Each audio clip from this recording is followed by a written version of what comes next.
Welcome to the Community Forum on Economic Development Opportunities in Chelan County associated with high-density electrical loads, specifically data server farms, blockchain, Bitcoin, and other emerging technologies. And my name is Jeff Smith. I'm with Chelan PUD, and I'll be facilitating the discussion this evening. Commissioner Smith, would you please call the meeting to order and lead us in the flag salute? Thank you.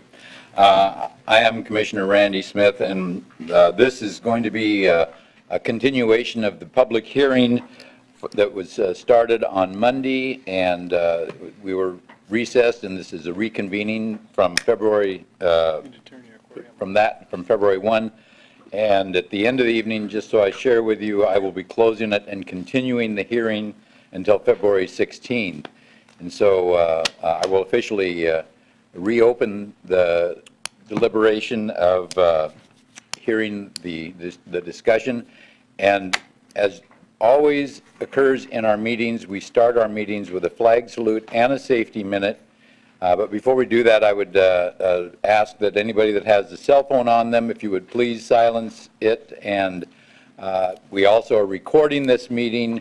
And so anybody that, over the course of the conversation, and Jeff will repeat this, that has a question or a comment, if you would please come to the microphone to do so, that would help us greatly in terms of our discussion this evening. So please stand and join me in the flag salute. I pledge allegiance to the flag of the United States of America and to the republic for which it stands, one nation, under God, indivisible, with liberty and justice for all. With that, I'll hand it back to Jeff Smith.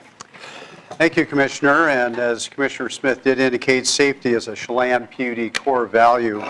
Communications Manager Suzanne Hartman will have a safety minute this evening to start the evening.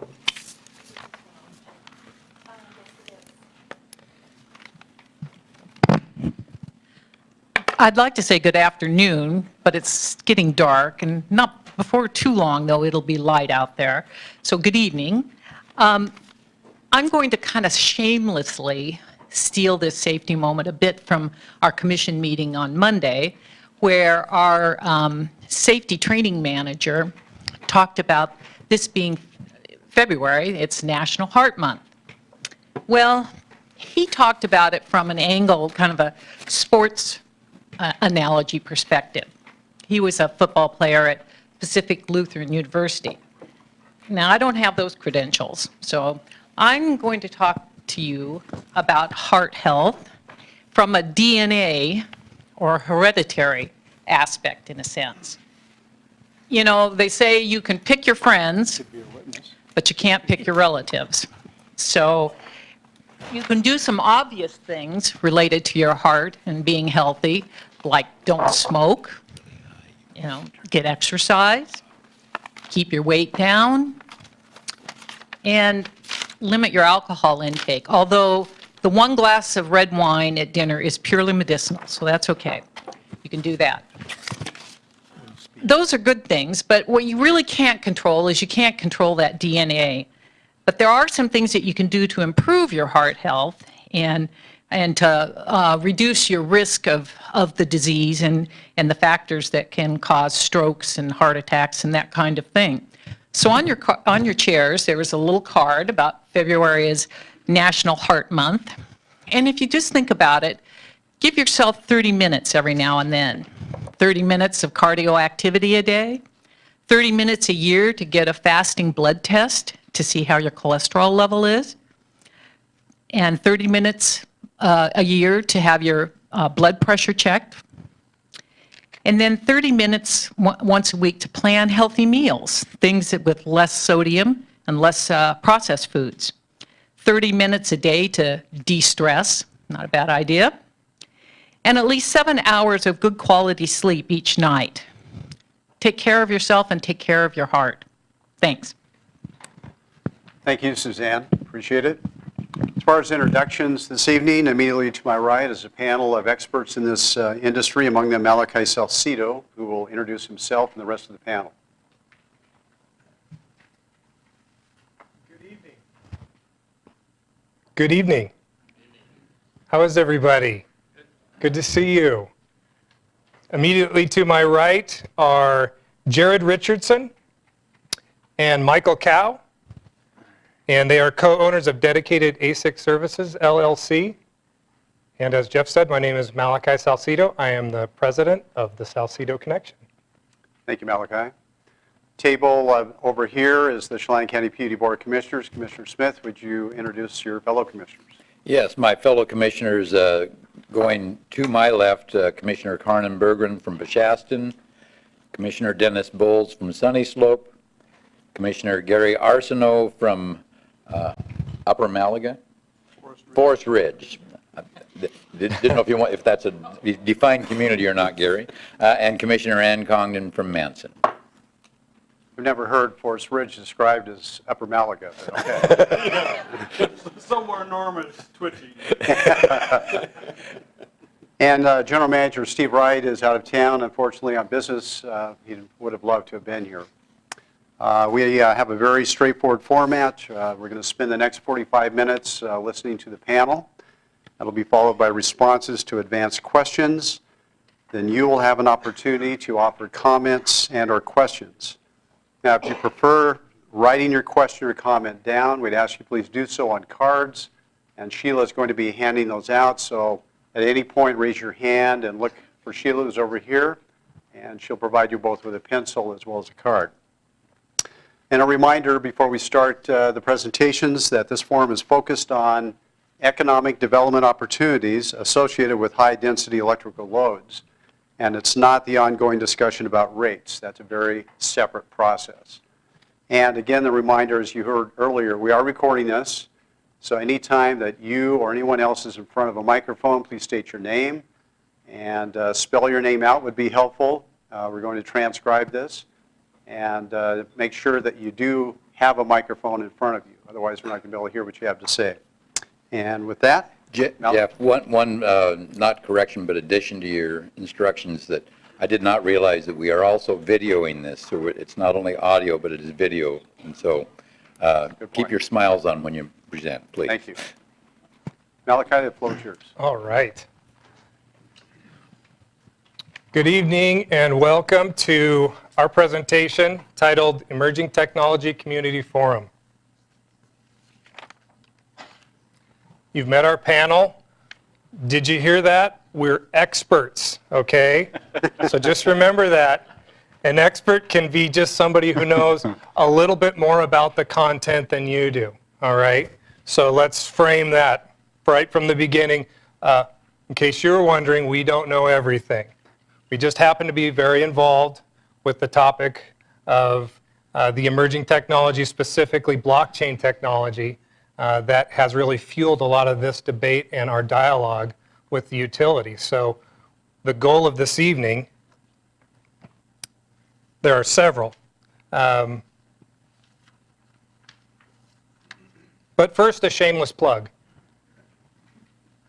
Our company started out of the back of my pickup truck 14 years ago, and I had no idea I'd be standing at a community forum advocating for high-density loads in Chelan County 14 years later. That's been a windy road. But our company has been very focused on expanding our core competencies, and that has led us into full mechanical contracting, electrical engineering, building systems controls, data and telecom specializations, and general contracting specializations, and has found us working in everything from Mrs. Smith's home to conventional data space like VMware in East Wenatchee and other locations. We work in critical infrastructure like utilities. We have regular ongoing work with Bonneville Power all over their territory, where they actually let us go into their mission critical locations and do major renovation while operations continue. Big portion of our work is design build. Design build is where people bring weird or complex ideas to us, whether private or governmental, and we figure out how to actually do it. Then they get sticker shock, and then we figure out if it's possible to do it within the budget constraints that they actually have before them. That core competency and that type of work product is what led us to intersect with blockchain technology and Tier 0 data space.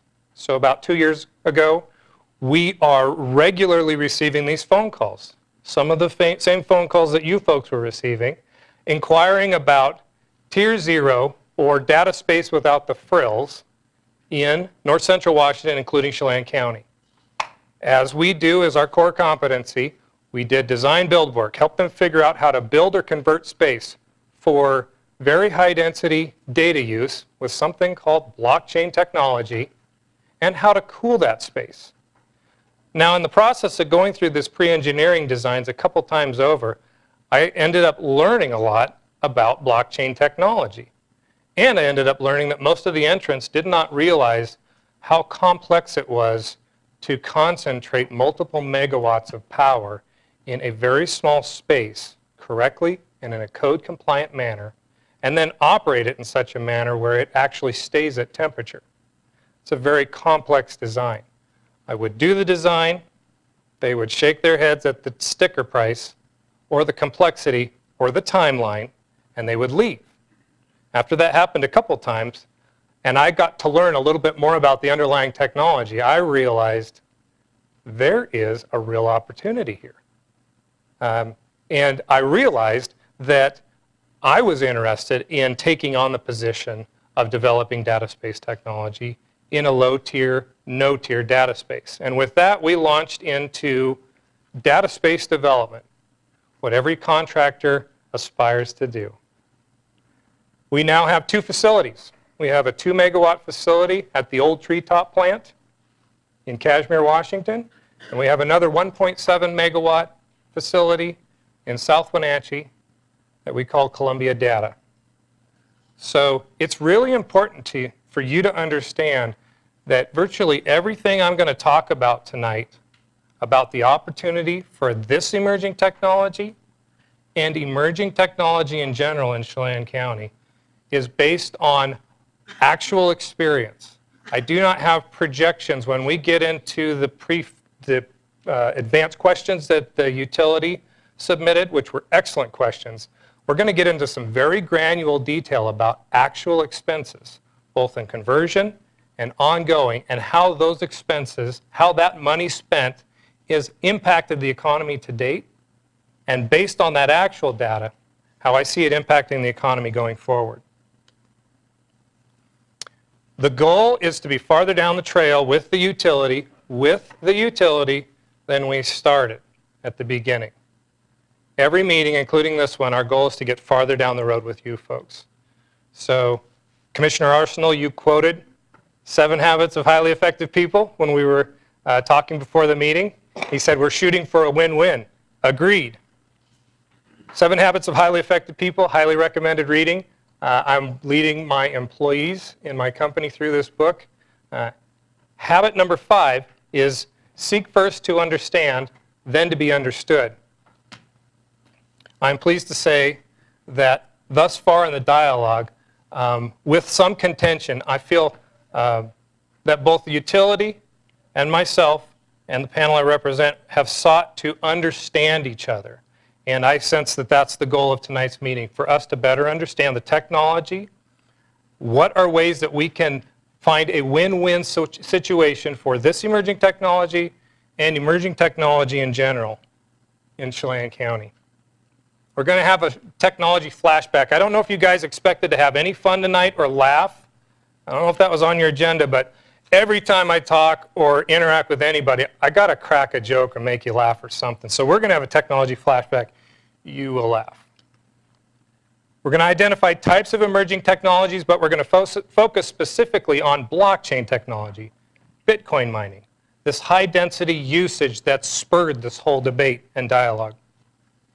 We're going to talk a little bit more about what it is and what it is not, address some misconceptions, help you get just a little better understanding of this new technology that, if it makes a market, will have a huge impact on all of our lives. A little bit about how it works. Technology, as you know, is something we just understand to a point, and then our eyes glaze over, and then we put the smartphone back in our pockets and move on with our day, right? But we're going to walk you a little bit farther down the trail with how blockchain technology actually works. What current problems does this technology solve? New technology is just eye candy if it's not actually solving a real problem. Understanding the positive personal effect it has on our lives as this actually becomes a technology that's utilized in our world widespread.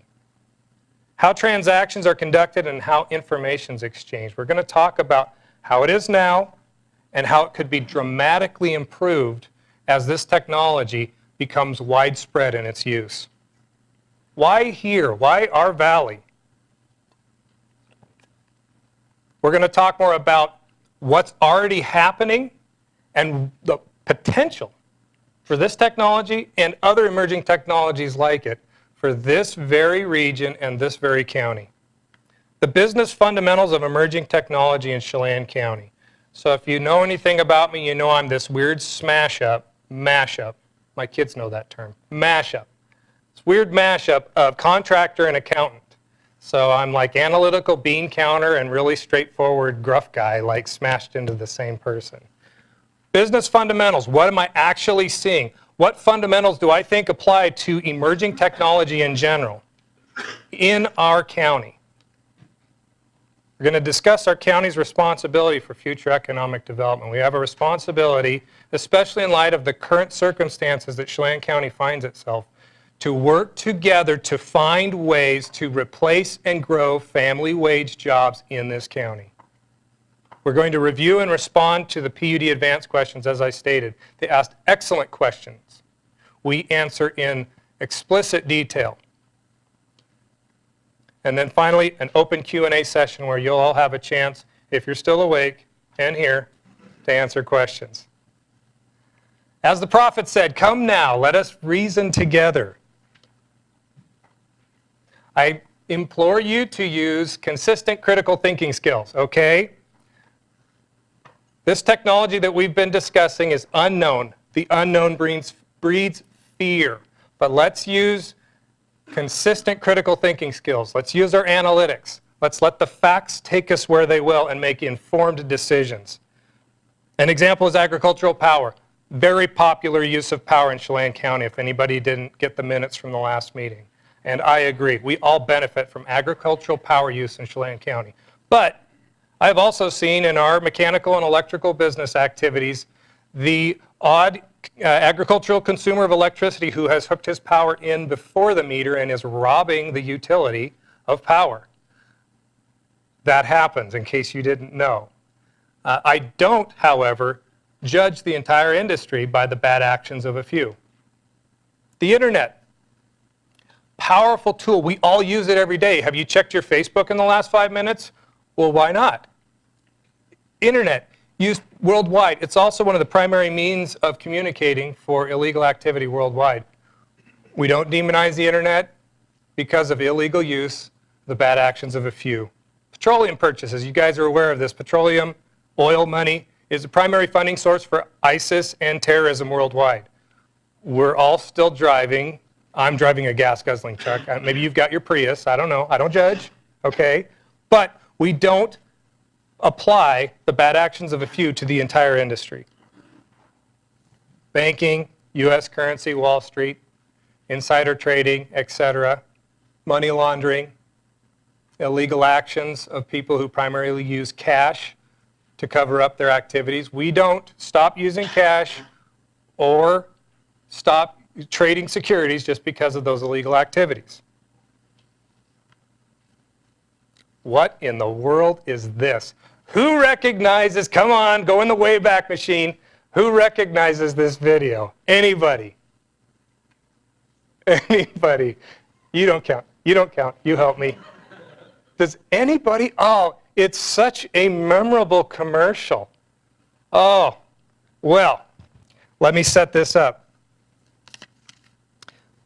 There is this new, exciting, emerging technology that has real potential to revolutionize how we live. We don't even understand what it is yet, and we're not even really sure what the actual real-world use is, but boy, it's going to be something, apparently. I mean, it was designed by the Department of Defense with significant input from Al Gore, apparently, and once it makes a market, it's going to change commerce and it's going to change how we communicate, and it's going to change the entire social fabric of the world as we know it. What am I speaking of?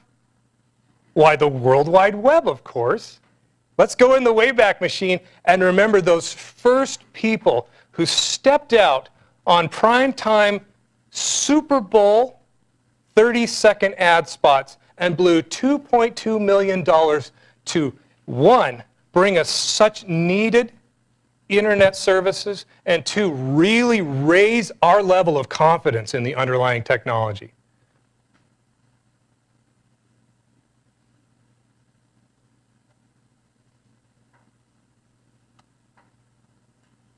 Okay, Nino, I gotta go to a lot of stores to get what you like. I'll be back.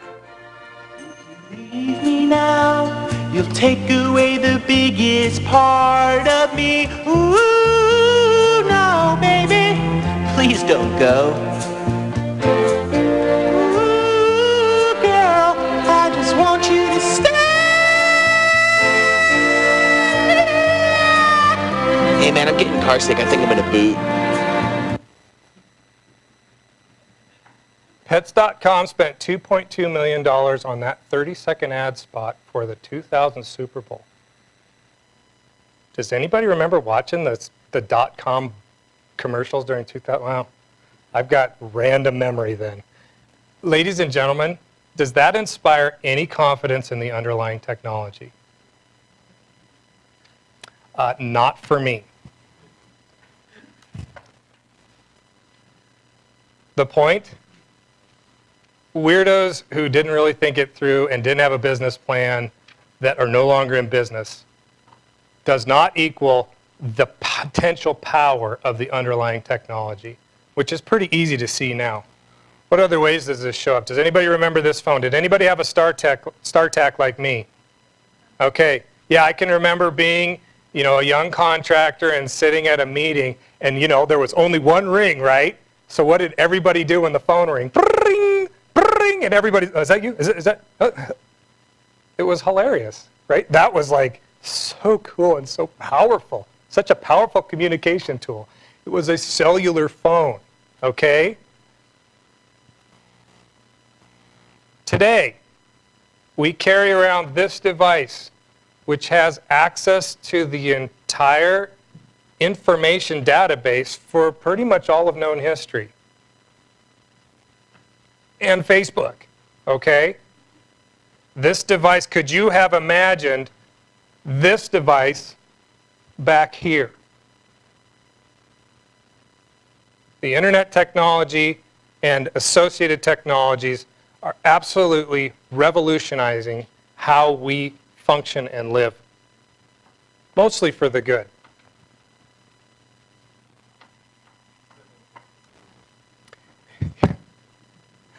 Or Verizon Wireless goes down. Yeah, exactly. We've already covered the World Wide Web, but you remember, bing-ong, bing-ong, bing.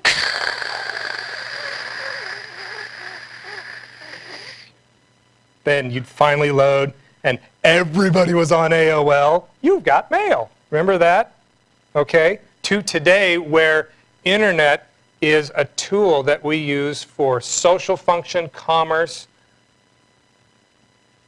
Every level of society is totally immersed in internet technology. We had no idea that from AOL mail to today, what that underlying technology would bring us. So what's coming up? What kind of things are people imagining? Like Elon Musk with his crazy ideas for self-driving cars. Has anybody seen the YouTube of the Tesla guy on the freeway? Crazy. Weaving in and out of traffic, speeding up, slowing down. If you haven't seen it, it's fascinating. The car is driving him in California highway traffic to his destination. Or how about internet drones? Both Google and Facebook have strategic plans to provide internet access to the rest of the world utilizing aerial drones. Did you guys know that? That's crazy. It sounds crazy, but I bet they do it. In that mix, blockchain technology, which is the reason for our gathering this evening. What blockchain technology is not? Again, consistent critical thinking skills. It's not a shadow currency or illegal, if you were wondering. It's not a black market tool any more than cash is.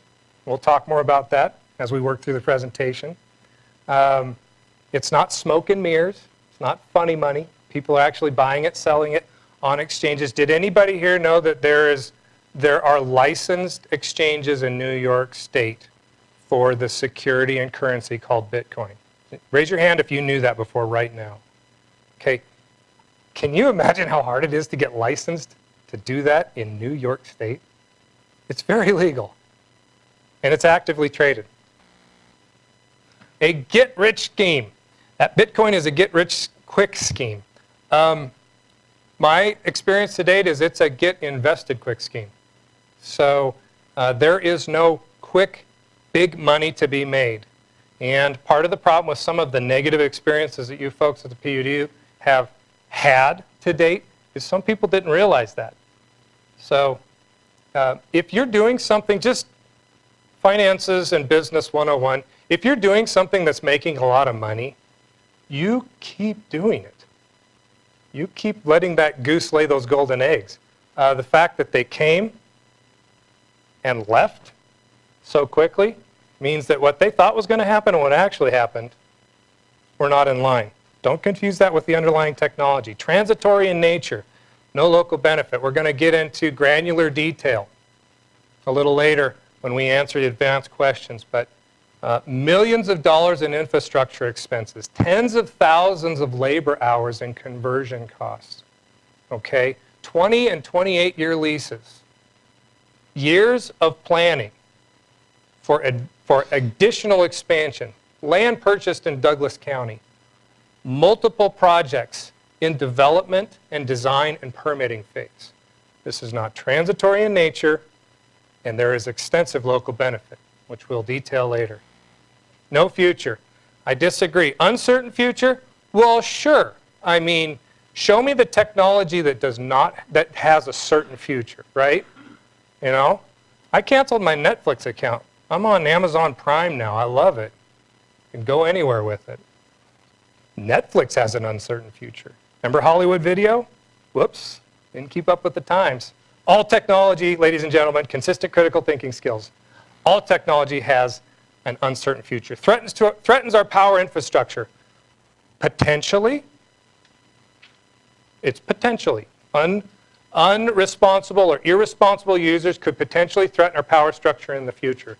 But currently, we are not a threat to the power structure. 30-some inquiries, 220 average megawatts, only actually ended up being less than 5 megawatts of actual use in county. Okay, so potential threat, possibly in the future. Current threat, I don't believe so, based on the data.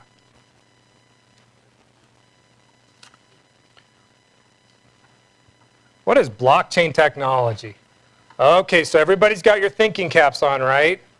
Because I'm gonna start you off, and then Jared's gonna take you deep, and you may need to get some coffee partway through, and we're just going to try to cover the high points of what is this technology, and why are some of the entities and countries that we'll detail later investing so heavily in figuring out how to utilize and leverage this emerging technology.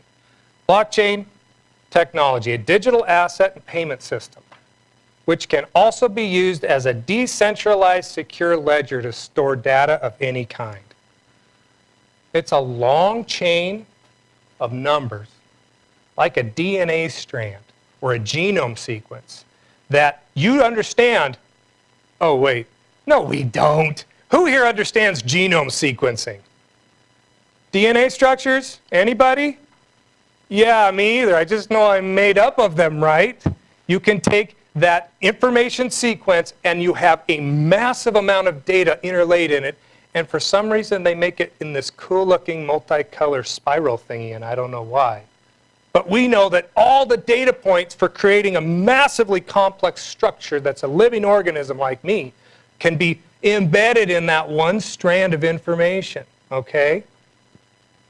That's like the blockchain. It's this strand of numbers that's elevated by computers operating independently all around the world. And they're elevating this number sequence that has power like a DNA strand to embed massive amounts of information, more than we can even comprehend. And it's immutable because you have all of these computers that don't know each other all around the world agreeing to the information. I give you, to date, a decentralized database that cannot be cracked. Now, there's something that bears a little more discussion. With that, I'd like to hand it over to Jared Richardson, who is going to delve a little deeper into the technology.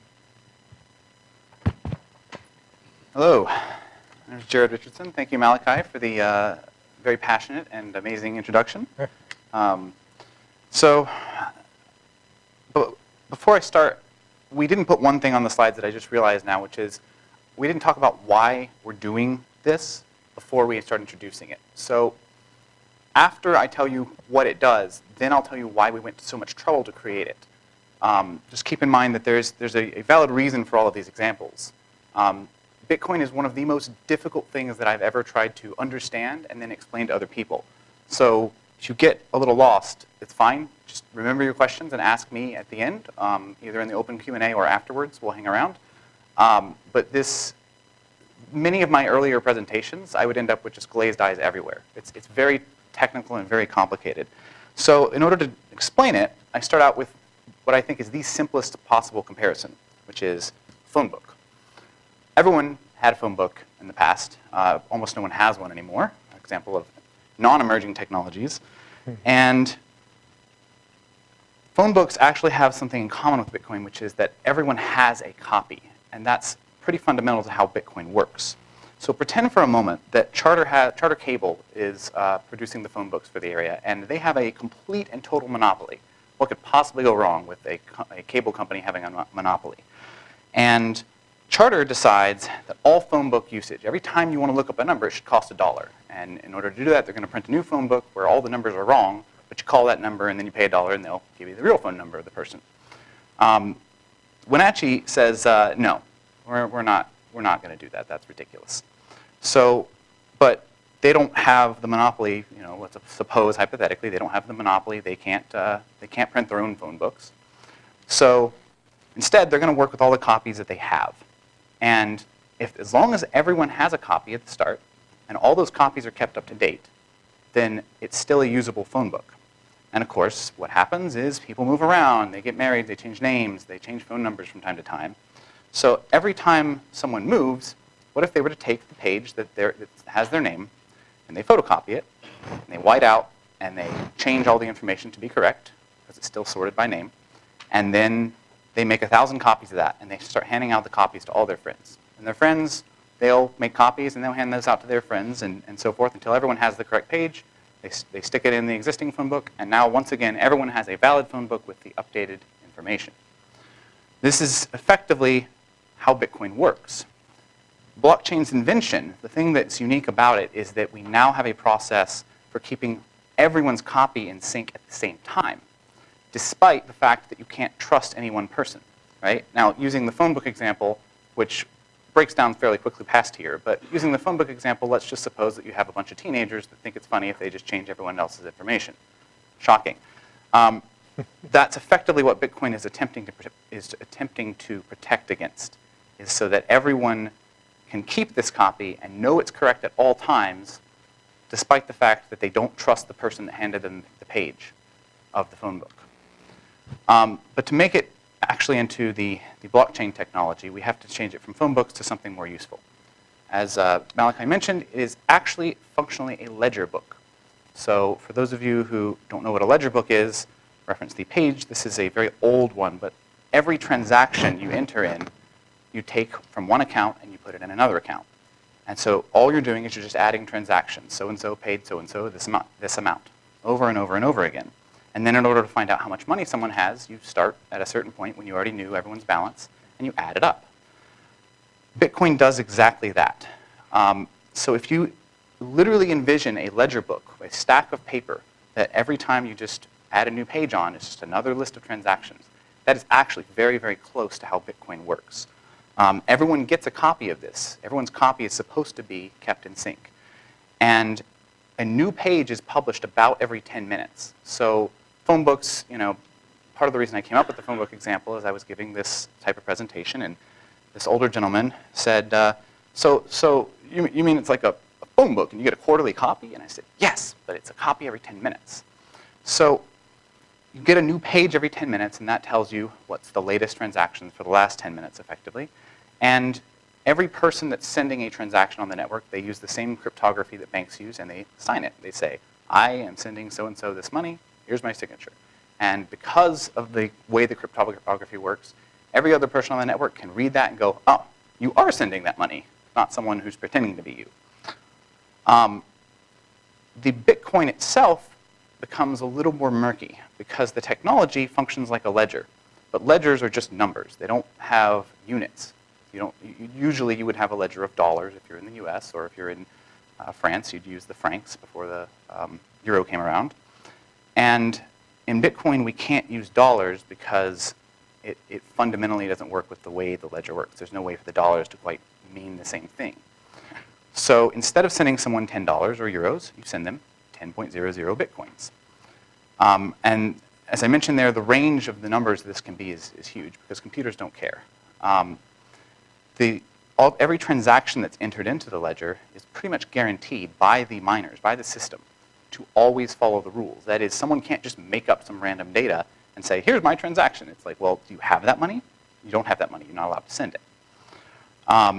But these numbers, they don't have any meaning outside of the blockchain. So if you were to take away the blockchain, there is no Bitcoin. Bitcoins are only numbers inside this ledger. And it functions like a commodity because of the way we've defined the rules. We being the, not me personally, but the people that created the Bitcoin, they defined a set of rules, and those rules effectively created a system where the Bitcoin's value and the Bitcoin's economics function like a commodity. So to introduce that, what I like to talk about is the history, because the distinction is not trivial.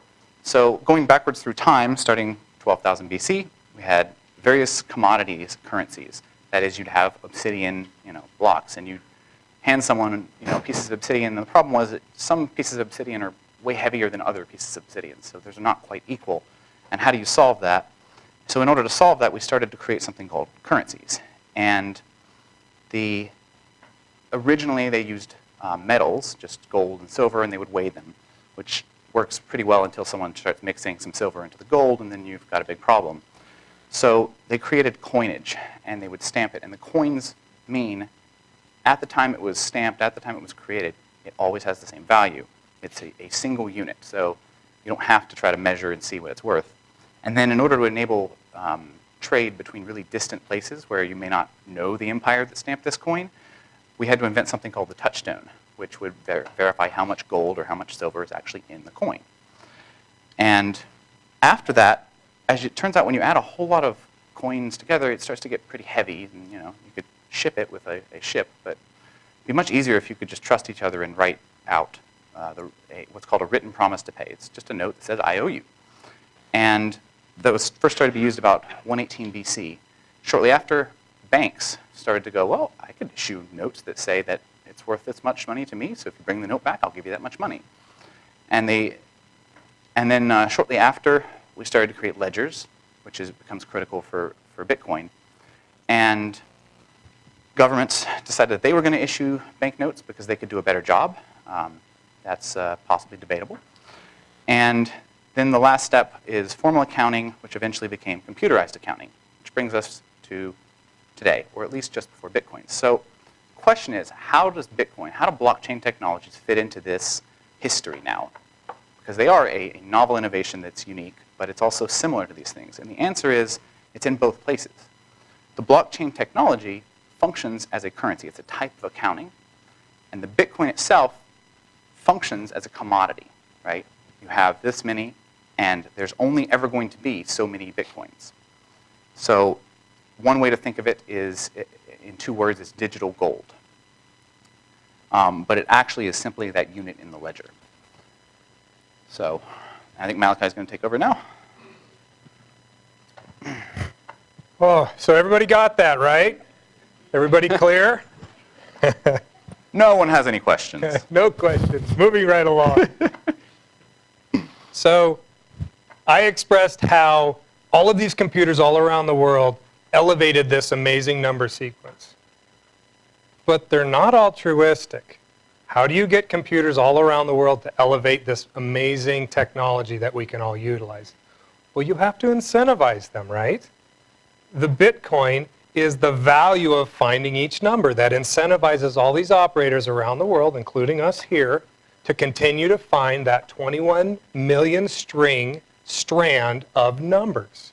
That Bitcoin has value. That value pays for all the costs of converting a facility and managing it and the power consumption to continue to find this number sequence and to keep all of the existing numbers elevated or in agreement. Remember, these computers all around the world have to agree to what the numbers are constantly, and they compete to find new ones. That's the value of Bitcoin. You can start to see how they're very intertwined, and you can't have one without the other, right? Okay? As these number sequences are defined, what's going to happen is, what happens with Bitcoin as a digital gold currency? Unknown. But what will likely happen with all of these computers as more and more companies and individuals and countries around the world utilize that number sequence, getting paid to find the new numbers will get replaced with a fee for transaction service. Kind of like credit card processing fees, except in the 2 to 4% range that we're used to paying. A blockchain technology or blockchain processing fee will be some fraction of a percent. Will be drastically less cost. Why? Well, what's the cost of the 2 to 4% covering? It's covering me every 6 months calling them and saying, hey, I don't know who's in Catalina, but it's not me, and I didn't buy that vacation package, and I need you to shut down my account and open a new one, and then they have to go chase down the nefarious character who stole my number. Okay? So a little bit more insight. Let's do an activity. All right. It's called Whose $100 Bill Is It? I picked a $100 bill because everybody values a $100 bill, but can I remind us before I select the volunteers that it's not a get-rich-quick scheme, okay? So I need this back at the conclusion of the demonstration. I'm pretty sure this is supposed to go for milk and eggs and butter on the way home. So I need 3 volunteers. Come on, I won't make you sing and dance. I just need 3 volunteers. All right, there's 1. There's 2. I need like a really... Chief Counsel, would you be our... Please? Oh, you'd be perfect for it, though. Yeah, that's what I want to see. We'll just forget this blockchain thing. Andy? All right, come on up, Andy. Okay, Ed, come on up here. So,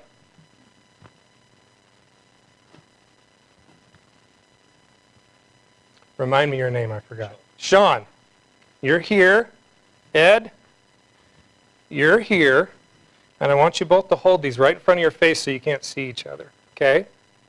Andy, you are centralized database management. Okay? This is what we have. And like most of your transactions, exchange of information, contract formation, you are relying on a centralized intermediary to handle the transaction. Okay? He or the organization might be nefarious. There may be somebody inside his organization that's nefarious. Somebody may get from the outside into his organization and be nefarious. But it's what we've got. And so Ed, with the 100 spot that I'm going to get back at the end of this demonstration, is has to trust this intermediary. This is how commerce works. This is how exchange of information works currently. So he hands blindly, usually via electronic means. Did you guys know that almost 100% of all financial transactions worldwide are done by electronic means? Okay? This dollar bill is just something you stick in your pocket that you can't ever break when you go to use it, right? Hands through electronic means to a central intermediary, and then Sean trusts the central intermediary to complete the exchange. What could go wrong? I knew that was going to have my eye on you. They can't see each other. There's a central intermediary, and sometimes, oh, thank you. Sometimes when Sean hands the money to the central intermediary, go ahead and stick it in your pocket. Temporarily. Either nefarious organization, or outside penetration, and the dollars or the information gets stolen, okay? So, so Andy, you can have a seat now. What's different about posting on the blockchain? Can almost everybody in the room see these two? Okay? Ladies and gentlemen, you are the blockchain, okay? You are the computers all around the world independently elevating a common agreement. And you're doing it with your eyes. You don't have to go any farther than the playground to see this play out in human nature, right?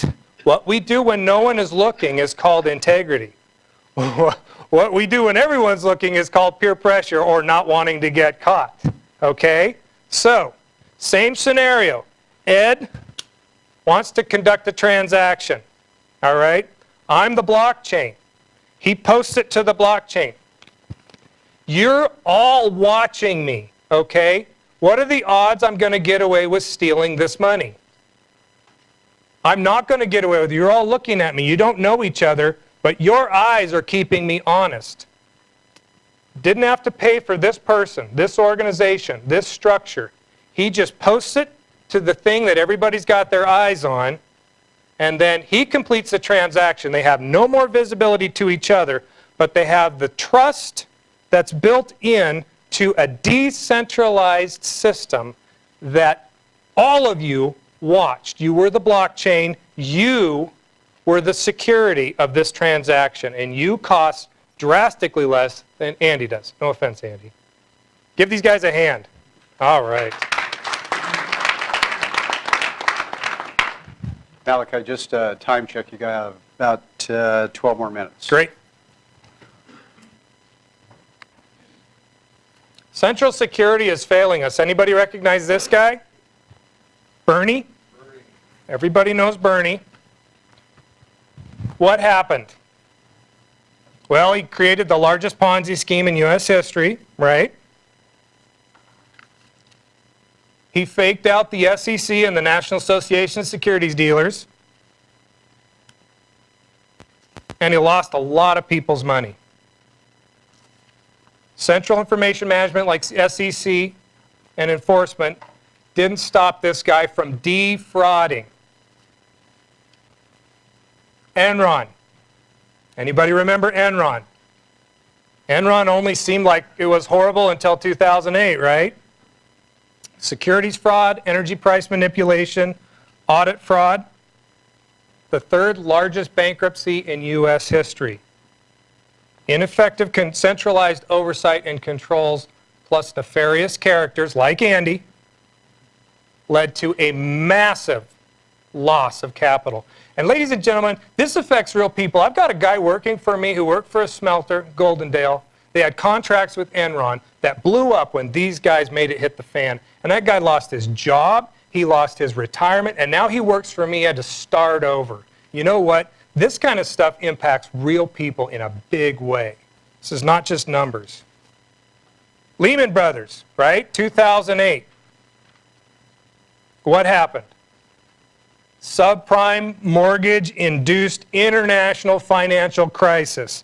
Accounting fraud at Lehman Brothers. Remember that? They're recommending on one side, and then the internal emails, they're disparaging the same trades on the other side. You guys remember all this, right?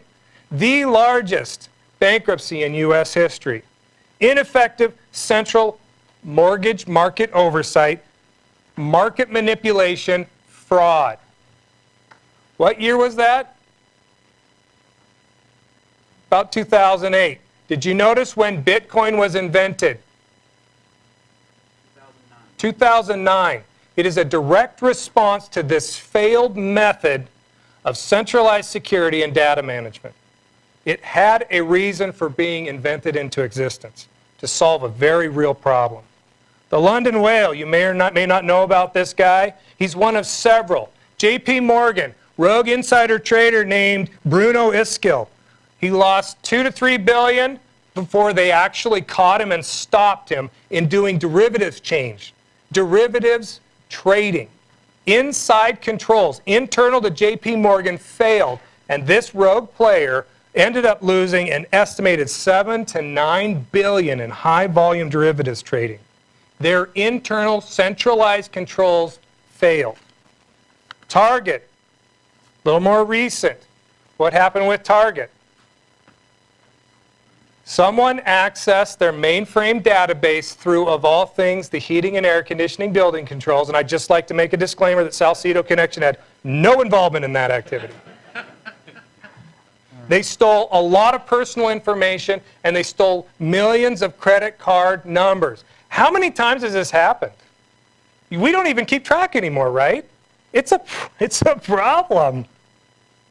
Are you still wondering if we have a problem with centralized security and database management in this rapidly growing digital transaction and information changing world? Not me. I can get through the next section real quick. So I'm going to gloss over some of the next page very quickly because Malachi covered it very well already. And you have it in front of you, which is that trust relies on, historically has always relied on bankers and central authorities. Bitcoin is basically one of the first ways that we have not had to do that, except for, of course, handing people cash. Referencing my hypothetical monopoly on phone books, that would be a centralized authority in that case. We basically have to create a new unit of account, covered that, and there's the ledger again, different version. Bitcoin mining is the thing that, of course, brings us here, the thing that excited us and the thing that excited Malachi when we made the investment into this area. Bitcoin mining is really crucial. You can't have one without the other. And the reason for that is that Bitcoin mining is the process of keeping those ledgers in sync and ensuring everyone has the most recently published copy, and also making sure everyone is being honest and no one is attempting to manipulate it.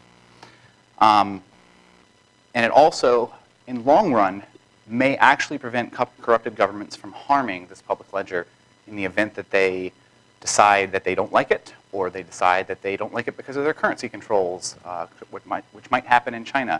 Iceland actually outlawed Bitcoin because they have currency controls after the 2008 crash when they wiped out their currency. Bitcoin mining must cost money. It must cost money through electricity. And the reason why is because that is the thing that makes the whole piece come together. Without it, it'll collapse. An attacker who wants to take over the Bitcoin network, they must outspend every other contributor in the network combined. And if they can do that successfully, they can take over the network.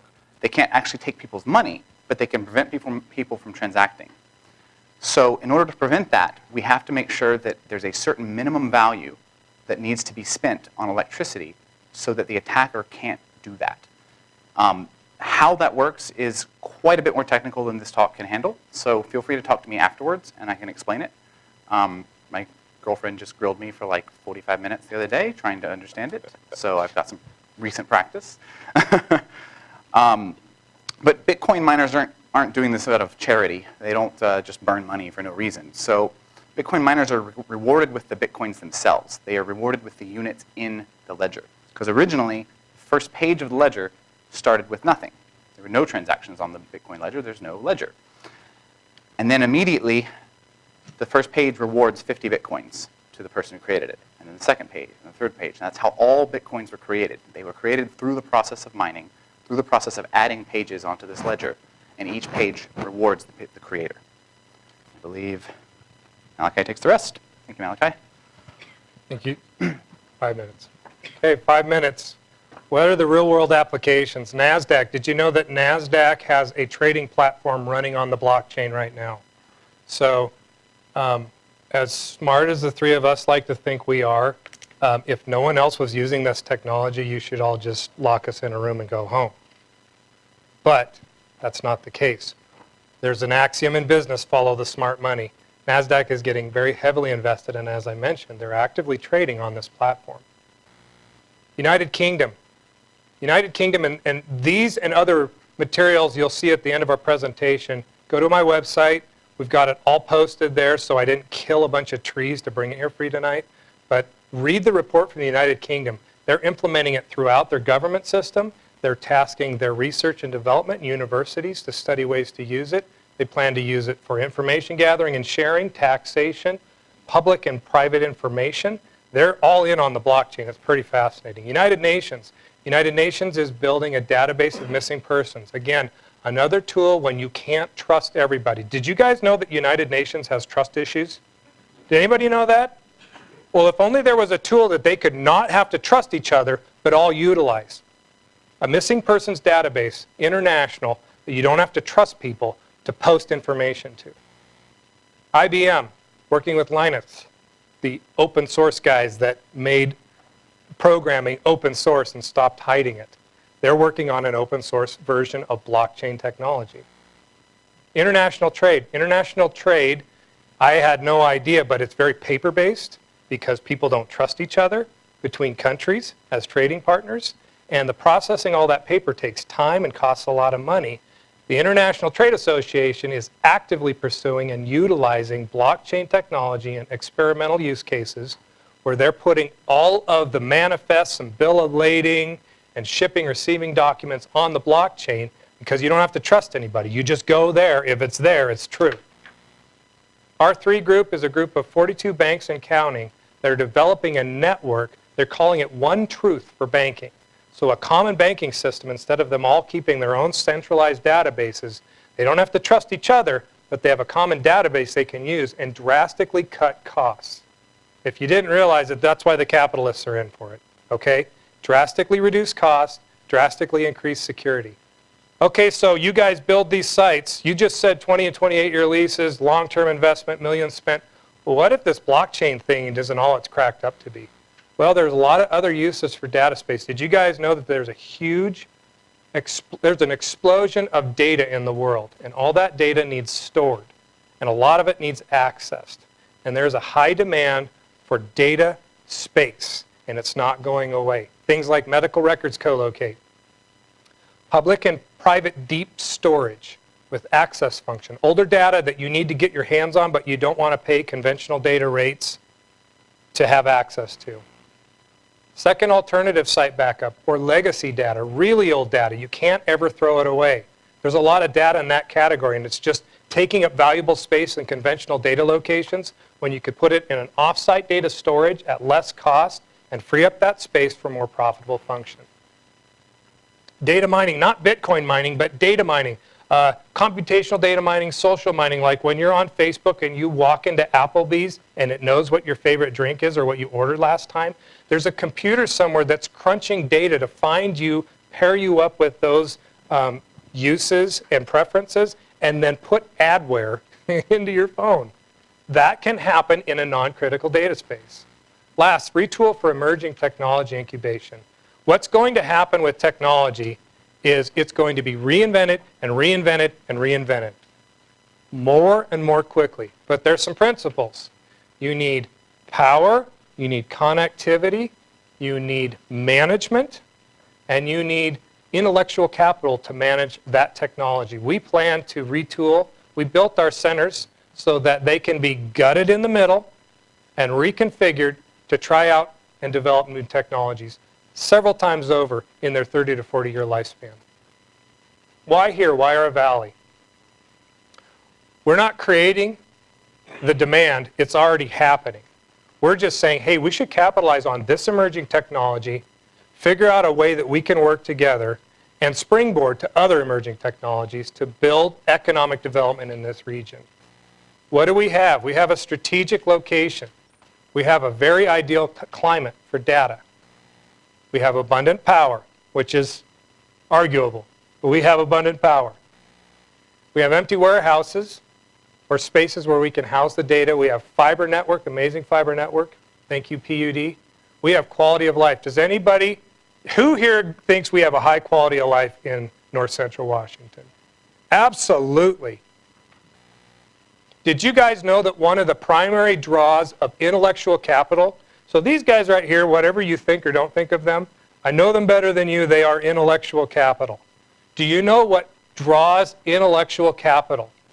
It's quality of life. That draws that. And you need people with brains and innovative juices flowing, young entrepreneurs who are going to figure out the next big thing. We draw that. We're drawing it right now. We can become one of the successful emerging technology hubs of the United States.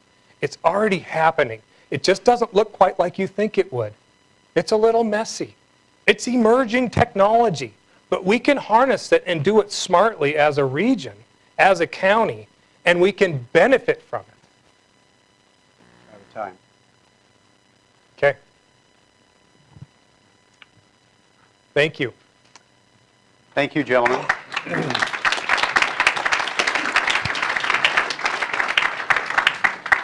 So the next part of our forum is responses from the panel to questions that were submitted to them in advance by the PUD. The goal is to give them a chance to provide responses in a timely manner. Responses and future questions that might come live are each going to be limited to 3 minutes, so keep that in mind.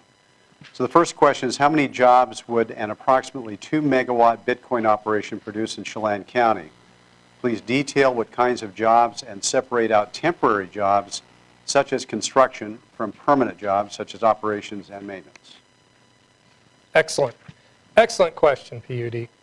How many jobs are made when you convert 2 megawatts of tier 0 data space? And then how many jobs are produced by the ongoing maintenance and operations? So hopefully you all brought your reading glasses because you have a printout of this, but you can see in a nutshell 2 megawatt tier data space conversion. It's an 8 to 12 month duration. It produces approximately 23 jobs in Chelan County. How would I know that? I did it. That's how I know that. And there are the jobs. There are the titles of the jobs. There are the wage ranges, wages and benefits. And those are the people employed in the construction process. What are the costs? There's total payroll, 1.2 to 1.6 million. Major equipment, 600,000. Materials and supplies, 750,000. Subcontractors, approximately 400,000. Note, this is a total 2 megawatt tier 0 data space conversion project. It lands you at about 2.95 to 3.35 million. Note, new construction will cost about 2 to 3 million more to do a tier 0, the no frills data space conversion. And it doesn't include everything you put inside of it that sits on the shelves and runs when it's done. We put approximately $6 million in initial server hardware, both ours and our customers inside that space. It notes there, these server distributors from around the world are interested in building their servers in our region. We are literally moving a skilled manufacturing process, wafer plotter, which is what they call printed circuit boards before they're printed circuit boards. We are creating the boards. So all the way back to the chip. We are not going to make chips. We are not Intel. But from the chip, we are creating the boards. We are redesigning the boards. As this technology grows and expands, we are putting those boards together. We are figuring out ways to run those boards and scale that design for a couple of reasons. One, 1 minute. for the customers who want to make their own blockchains. And we are doing design for those. Two, those that are trying to figure out how to utilize the external blockchain. And we are working on more and more efficient ways to run this equipment and run this operation. Current version of the chip, for example, conversation at the last public meeting centered also around being conservative and being conservation-minded with the use of the power. New generation of chips that we are putting on boards now is 4 times as efficient as the last generation. And the generations come out in months, not years. So every few months, we are getting massively more efficient. That compared to all of those conventional data spaces running Andy legacy systems, centralized database, we are a much more efficient use of power. Time. Second question, some of the commenters during the listening sessions have stated that while operations today are focused on Bitcoin, it is not the future. Please describe the future for high-density loads in Chelan County that provide sustainable revenues. Please describe this future in the context of what jobs, temporary and permanent, that could be produced in Chelan County. Good. Jeff, I apologize, I was really long-winded, and I didn't even get to the second part of your question. One of the most important questions, and I'll jump into that one. One of the most important questions is, okay, you just spent all that money to build the space. How many jobs do we get when it's operational? Again, this is one location, 2 megawatt tier 0 data space. You can see there's 10 full-time jobs to run the place. And there's the wage ranges, and there's the descriptions. Here are ongoing expenses. You can review that at your leisure, including utility expenses, note at current electrical rates. You can imagine multiplying that number by 2 to 3 times really messes up my spreadsheet. In answer to your question, in addition to the data in the presentation, which you have before you, also a digital copy on our website, and our answer to question number 1, which you can go through the data, but it's pretty detailed. And again, it's actual. I would point you to other technology cluster areas, including Quincy, Washington. Look at the direct and indirect benefit of these HDL loads, including family wage jobs. Note, Quincy's a great benchmark. So is Boise, Idaho. Okay? So is Bismarck, North Dakota, frankly. Did you know that was a technology hub? Neither did I. It is. They experienced much more economic impact than they had projected, both direct and indirect, and farther reaching. So people before said this is going to be the economic benefit, and they projected it. And then actual happened, and it was way more dollars spent, more family wage jobs, more trickle-down, downstream economic benefit than they had anticipated, extensively more. And you don't have to go any farther than Quincy, Washington to see that.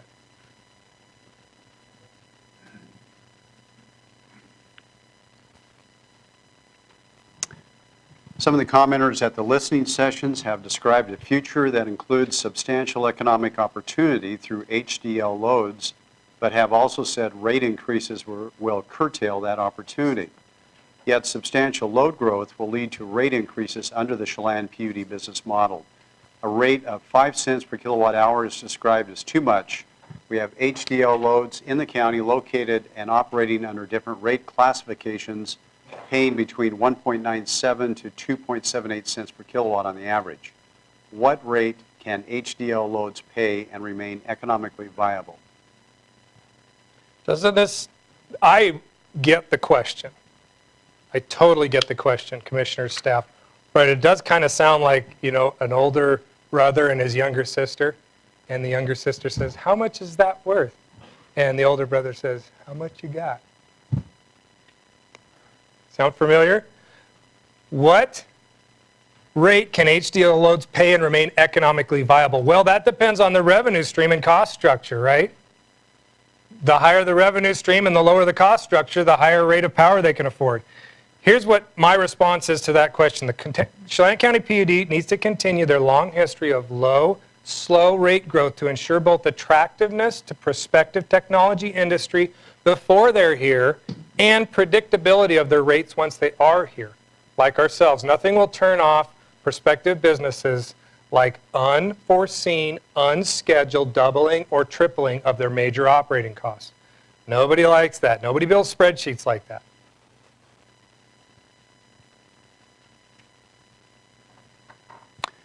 Some commenters have suggested that Chelan PUD charge higher upfront charges for new service in return for a lower delivery rate. These commenters have also suggested that new HDL loads would seek out places on our system that have existing excess capacity in order to avoid paying these charges wherever possible. This could leave Chelan PUD with little opportunity for new growth without incurring substantial costs. How should Chelan PUD fairly charge for infrastructure delivery expansion costs that HDL loads place on the system. In this context, there has been substantial concern expressed globally about the future of Bitcoin. How can Chelan PUD be fairly compensated for infrastructure costs that may be abandoned if the Bitcoin business model turns out to be not sustainable? Excellent question. We're active in Douglas County with Douglas County PUD. We're active in Chelan County with Chelan County PUD. Our recommendation is learn from Douglas County and apply it to your specific situation in Chelan County. Douglas County's been through a moratorium. They have large data users, including Bitcoin mines, in their territory. They have controlled their load growth and load rate through these detailed means, which I summarize because I like summarization. In short, they shifted the cost and risk to the ratepayer without jacking up their electricity rates. They said, if you want to build a high-density load in Douglas County, you, prospective ratepayer, are going to pay for the infrastructure costs and the setup costs, and if you leave in 6 months, we got free infrastructure that is very marketable to a future user. That, I think, is a good idea. We have to figure out a way to do that and keep the rate structure in a way that's sustainable for Chelan County, given your specific criteria. Please explain whether and how Bitcoin transactions pay taxes at any level, federal, state, or local. Okay, so we just don't pay taxes and hope that the IRS never notices. What Just could go kidding. wrong? Just kidding. So I could speak for ourselves. Our company both mines Bitcoin with our own servers and gets paid in Bitcoin for our hosting services. The IRS has guidance on Bitcoin, and it treats it like a commodity when it's mined, subject to capital gains losses, just like other forms of investment. Capital gains loss triggers just like a stock purchased and held. Gains or losses are realized when sold, or in the case of Bitcoin, when converted to dollars. If you receive Bitcoin as payment, it's treated as ordinary income. Well, what about all the people that are going to underreport or not report?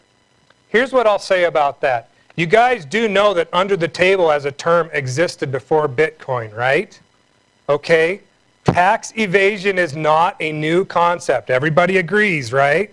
So consistent critical thinking skills. Tax evasion will exist in a digital currency just like it does with the paper currency, okay? Here's what my recommendation is. Once you understand the complete traceability, forever traceability, every transaction from the inception of the Bitcoin on, very traceable. And if you understand the long, patient arm of the IRS, you will understand that you would be foolish to tax evade in Bitcoin. They are patient. The IRS is very patient. It may be 10 years, it may be 15 years, but they will find you and come knocking sooner or later. And if it's traceable, you really don't have any rock to hide under. They know who you are. They know when you bought it or mined it, and how long you've held it, and when you sold it. They know who you are. So, report it as a commodity when appropriate, pay your capital gains tax, report it as ordinary income, and pay your appropriate tax, just like you would any other currency or commodity. Okay, and the final advanced question. Some of the Bitcoin supporters suggest that there are more economic advantages other than direct jobs. They say that their operations stimulate more support businesses. Can you describe that economic impact and what type of sustainable support jobs are anticipated? And you guys can refer back to question 1 in the data. The strongest data, I believe, is actual results. So our actual results, there's the data. You can review it both for cost and input for conversion, input to the economy, and ongoing jobs created. You can go to other tech development centers that I mentioned before and see what happened as they had anchor tenants moved in. That's usually step 1. We have anchor tenants in the neighboring counties already. And they embraced emerging technology and new technologies and created a business attractive climate for them to operate in. They had reasonable or high quality of life like we do, and they started becoming a magnet for tech innovation. And more companies came, and there were more and more iterations of the technology, and when fully developed, it works its way all the way down into the college system, and yes, into the K through 12 system, and it's part of their culture. They are learning and training up for current and new technologies. And not only are they attracting intellectual capital, they are growing their own. How many people here would like to see less brain drain in this region? I want my kids to be able to grow up here, excel and learn, and have family wage jobs in this county. We do not need more food service jobs. We do not need more entry-level jobs without benefits. We need more family wage jobs with benefits, and emerging technologies of all different kinds can be part of the solution, the current real economic solution to this county's problem. Can I add to that real quick, Malachi? Yes. Go ahead, We one have more enough minute. time? Okay. As another example, there's a company out there called Valve Entertainment. Who knows about Valve? Anyone?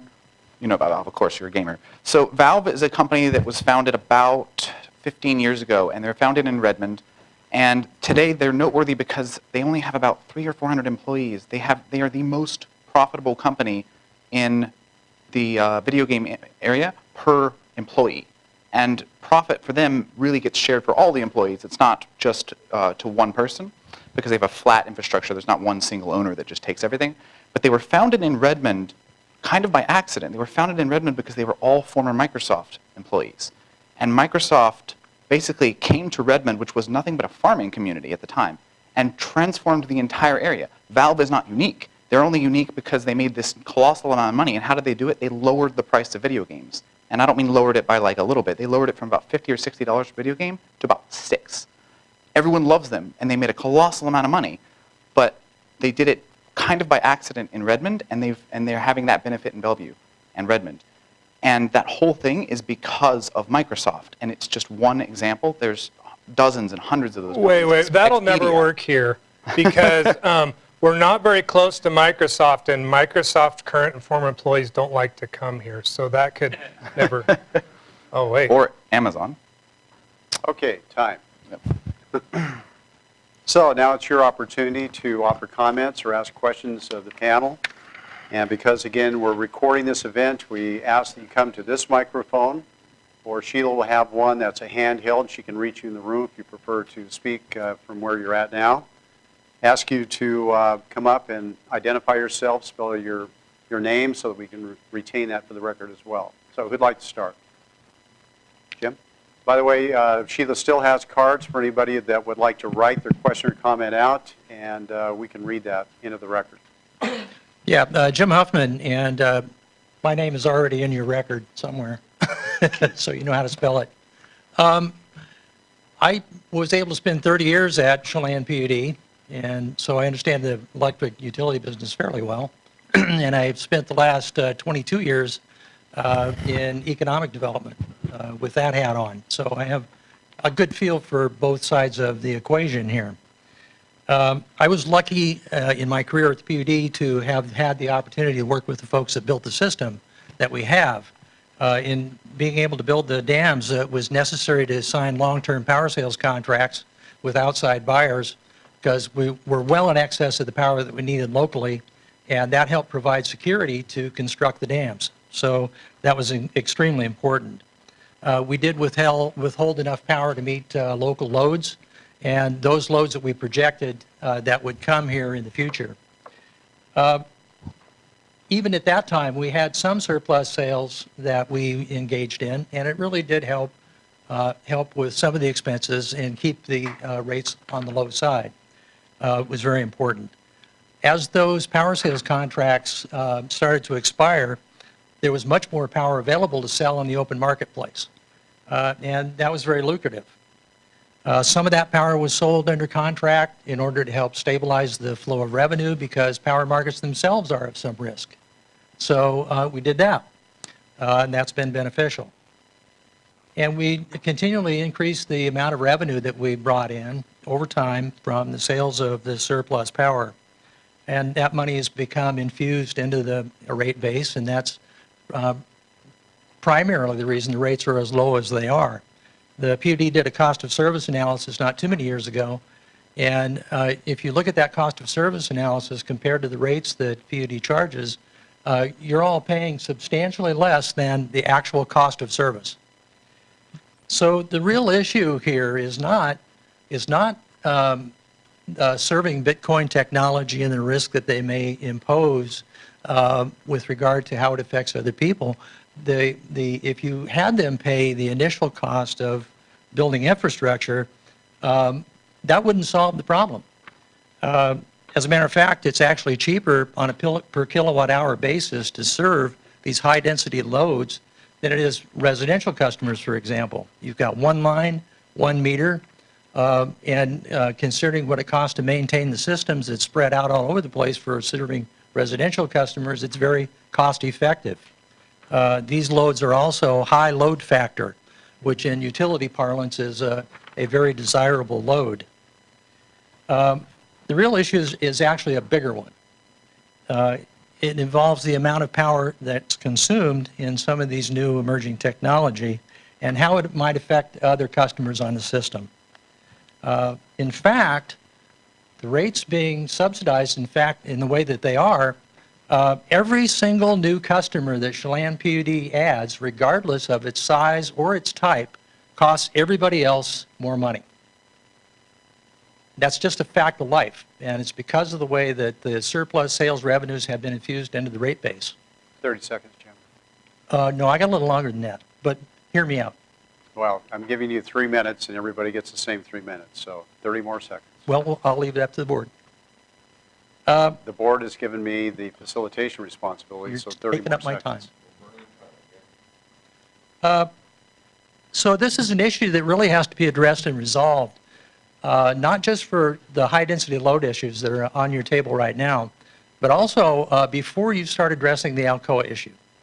The PUD could make more money by selling Alcoa power on the open market than it can by selling it to a new load. That's a fact of life, and it's because of it's essentially an artificial economic structure that you developed, and in the utility world, it's completely atypical to what other utilities would do. Most utilities would die for having this kind of load growth that they could include in their rate base, and also for the economic opportunity that provides within their service territories. Most of those utilities are pretty closely tied with their communities in terms of helping to promote economic development. I know the PUD has some restrictions on not being in the economic development business. We've addressed that and faced that on the other side of the river and have achieved some success. So what I'm suggesting to you, bottom line, is that this is a major milestone policy issue. It's not a technical issue. It's incredibly important that you address this in the context that I just described, and it's what most people are concerned about, is about how their rates are going to be affected. It's dependent entirely upon how surplus revenues are infused into the rate base. So please give that very careful consideration. I would like to discuss it more with each of you if you want, or not. So please consider it as a policy issue. Thank you, Thank you. Jim. Okay, who's next? By the way, if you'd like to create a line down the aisleway, we can make these transitions quickly. Hi, my name's Kelly Woodard. I'm president of the Wenatchee Lumen Trades Council, and I was brought to this meeting. I saw some comments in the newspaper comparing the jobs created by this compared to Alcoa. I don't think that the jobs will be created anywhere near what Alcoa had, and the compensation level I don't think will be anything close. Real quickly, hopefully I can get in under 3 minutes, but we had a sister plant called Baden, North Carolina, had the same technology we did, uses the same technology. Their hydropower source for their power. So basically, several years ago, they're going through what we're going through right now. Once they were shut down, Apple built a $1 billion data center near them. And when the building process was going on, there was a lot of jobs, hundreds of jobs. Once that was fully up and functional, there was 50 jobs. So it wasn't that many jobs. So I just want to, before we start selling off Alcoa power, Alcoa is not dead. We still have a chance to restart. So I just want you to remember that and how important Alcoa and those jobs have been to this valley. So I think really what's important here is I would, for my members, would like you to focus on seeing if there's anything that we can do in this valley to restart that plant. Thank you. Thank you. Who's next? Greg Kemp, Eniat, G-R-E-G-K-E-M-P. You guys pretty much know my story. To me, there are two issues here. What's happened in the past and what's going to happen in the future. I think I gave you all a copy of a application and permit that was approved and used as a business model structure. That's why I structured these costs. I realize there's a very complex problem that needs dealt with, but I also believe you got to honor past deals, and I think this was a past deal. So rather than going through 4 pages of stuff, if you have any questions, I'm here right now. Does it make sense what my case is? You can also take that offline, too. Pardon me? I said you can also talk to them after the meeting as well. Okay, well, Okay. yeah. Maybe I will read a little bit of this. Okay? We have another 60 seconds, sir. Well, okay. I'll get it after the Okay. Who's next? Hi, my name is Ed Theriault. The spelling is a French mess like Gary's, so it's in the paperwork. I have nothing against the Bitcoin mining. I'm excited about the idea of information technologies coming to the valley and that type of thing. My concern is that we not put all our eggs in one basket, because with all that's going on, especially with Alcoa, we do need more. We do need the flexibility to invest in a lot of wonderful things like this that will have the potential to employ more people than this does when it's up and running. And also keeping the rate structure exactly as it is not favorable to me. I've been in the electrical industry for 20 years. I take care of these generators that pump out the megawatts that Malachi wants to use. And as every PUD employee, which I am currently right now, will attest to, our facility is in great need of modernization. Okay, everything that's running is tired, and it was built 40, 50, 60, 70 years ago. And if those that want to come and take advantage of what our forefathers did, I look at pictures of Rock Island being built, of these guys way, way, way older than my grandparents standing in gravel fields with these ancient trucks and, you know, laying foundations 10 stories below the grade of the river to create this national asset that we have. And I want to make sure that whatever's being done, whether it's information technologies or anything, there's a rate structure that is rebuilding the future, because they put something together 100 years ago that we're all benefiting from now. And I want to be able, our grandkids to be able to look back 100 years from now and say, they didn't just run the horse dead and put it to bed wet and then say, well, that's too bad. Whatever we do, regardless, I'm not talking building power stations that feed their personal use. I'm talking about the generators that I stand on every day cranking out this power that have been turning for some of them for 50 or 60 years. We have to make sure that anything we do is rebuilding that infrastructure and creating funding for that modernization, so that 100 years from now, all these plants are still up and going, and there's new opportunities. Like Malachi said, there's amazing things coming along, and we're the place for it, because we didn't just put all our eggs in one basket and sell out too much to any one industry. Thank you. Next.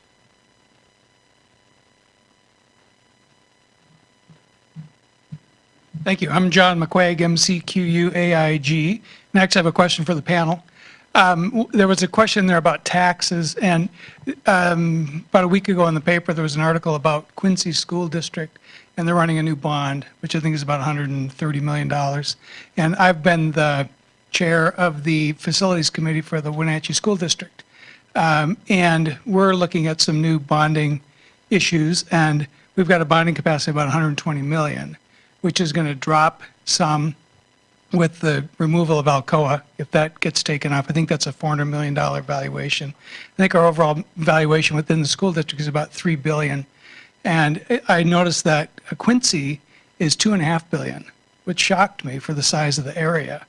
And what that means is I've got a lot better ability to finance construction, school construction. So there was a question in there about what the impacts of taxes would be and what taxes were paid. I think you focused on the IRS, but I'm curious about what the valuations are on these facilities and what that does for our tax base. So what kind of property taxes you pay, and what they might do. If you build a $50 million facility, then obviously that adds to our tax base. I'm just curious what you're seeing there and if you have any idea what the projections might be. Absolutely. For our locations at Treetop, which is in City of Cashmere limits, and our location in South Wenatchee, which is obviously in City of Wenatchee limits, I expect those former dry storage or hold-out juicing plant locations that are now multi-million-dollar Tier 0 data space to get substantially higher valuations the next time the auditor comes around. So I expect us to pay, and we forecast that out year over year, we're going to pay a lot more in property tax because we just did massive long-term improvements. Our lifespan is projected at 30, 40-year improvements on the facility. So I fully expect to pay more in property taxes. So any of these data infrastructure construction projects could add significantly to our base. Yes. Thanks. Next speaker.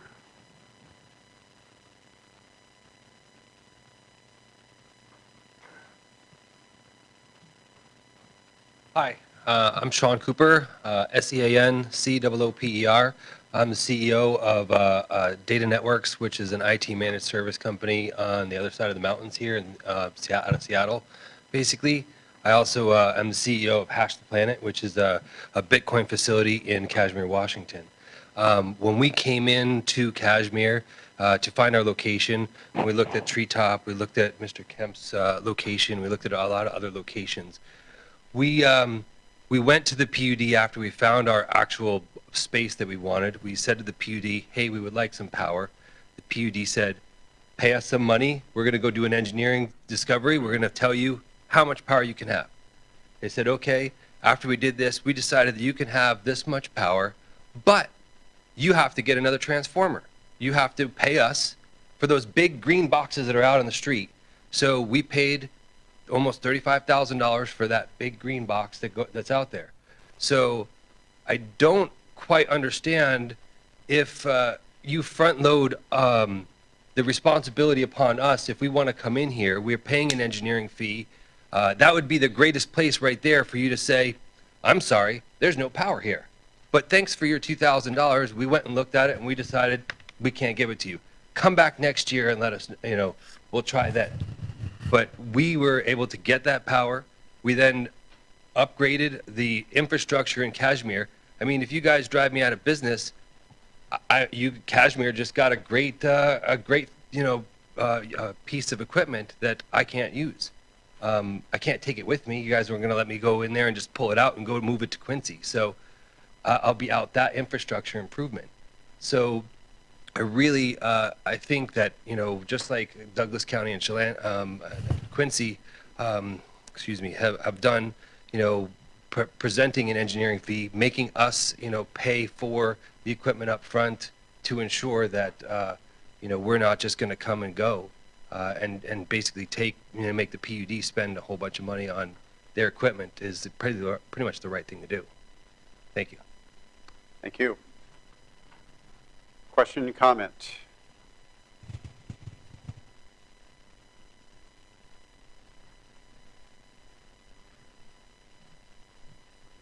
My name is Daniel Conover. How do you spell Are you it? guys CONOVER? I imagine you're on the network, or on a network, on the internet. Yeah. I think what you should do is go to like blockchain.info and show everyone the actual technology at work. Could. You think that's a good idea? Just because you guys To are, let the transaction scroll. That's fine. sure. If it's up to I mean, the, we've all, so I actually work for, I'm the founder of Hash the Planet with Sheldon Cooper over here. And we all work and see this every day. But I'm sure some people here own small businesses, people have done accounting here, just to see the underlying technology in action, it's quite amazing. So these are most recent, as I mentioned earlier, the pages. This is page 396,595, most recent one, for example. And on the left, it scrolls pretty much constantly because the Bitcoin network has grown so much. These are the transactions coming in. So if you can, click into one. Okay.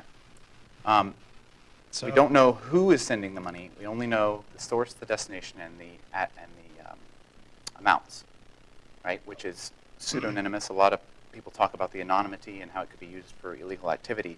But the reality is that over time, as I mentioned in an email to the commissioners in response to their question, over time, a lot of these addresses will be tied to actual businesses. And then from there, you can trace forwards and backwards. So this transaction takes one source and splits it into all of these others. We don't know why, but we could follow the largest one, 40 Bitcoins, which is a substantial amount of money. And we follow that one. And that one goes here and then splits again into another series of smaller transactions. So you can tell right away from that looks like either a trading exchange or what we very, call. very fast transactions. This is a transaction every second. So this is potentially either a trader or trading software program. But you can see everything that's happening in real time, and everyone has the ability to go through it. And just seeing that in action is quite powerful to the person rather than just hearing about the magic of the blockchain technology. So. Okay, thank you. Other comment or question?